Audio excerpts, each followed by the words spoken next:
Chapter 28. Woe to the crown of pride, to the drunkards of Ephraim, whose glorious beauty is a fading flower, which are on the head of the fat valleys of them that are overcome with wine.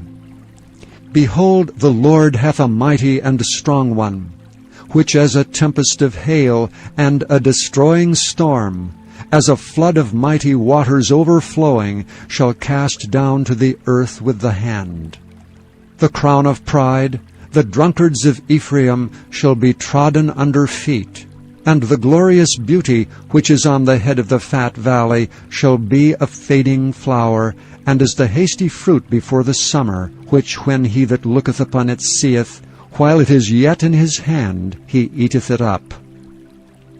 In that day shall the Lord of hosts be for a crown of glory, and for a diadem of beauty unto the residue of his people, and for a spirit of judgment to him that sitteth in judgment, and for strength to them that turn the battle to the gate. But they also have erred through wine, and through strong drink are out of the way. The priest and the prophet have erred through strong drink. They are swallowed up of wine. They are out of the way through strong drink. They err in vision. They stumble in judgment. For all the tables are full of vomit and filthiness, so that there is no place clean. Whom shall he teach knowledge? And whom shall he make to understand doctrine? Them that are weaned from the milk and drawn from the breasts.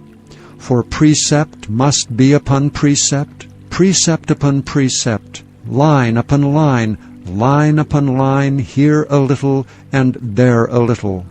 For with stammering lips and another tongue will he speak to this people. To whom he said, This is the rest wherewith ye may cause the weary to rest, and this is the refreshing. Yet they would not hear. But the word of the Lord was unto them precept upon precept, precept upon precept, line upon line, line upon line, here a little and there a little, that they might go and fall backward, and be broken, and snared, and taken. Wherefore, hear the word of the Lord, ye scornful men, that rule this people which is in Jerusalem. Because ye have said, We have made a covenant with death, and with hell are we at agreement. When the overflowing scourge shall pass through, it shall not come unto us. For we have made lies our refuge, and under falsehood have we hid ourselves. Therefore thus saith the Lord God, Behold, I lay in Zion for a foundation a stone, a tried stone, a precious cornerstone, a sure foundation. He that believeth shall not make haste. Judgment also will I lay to the line, and righteousness to the plummet. And the hail shall sweep away the refuge of lies, and the waters shall overflow the hiding place. And your covenant with death shall be disannulled, and your agreement with hell shall not stand. When the overflowing scourge shall pass through, then ye shall be trodden down by it. From the time that it goeth forth it shall take you.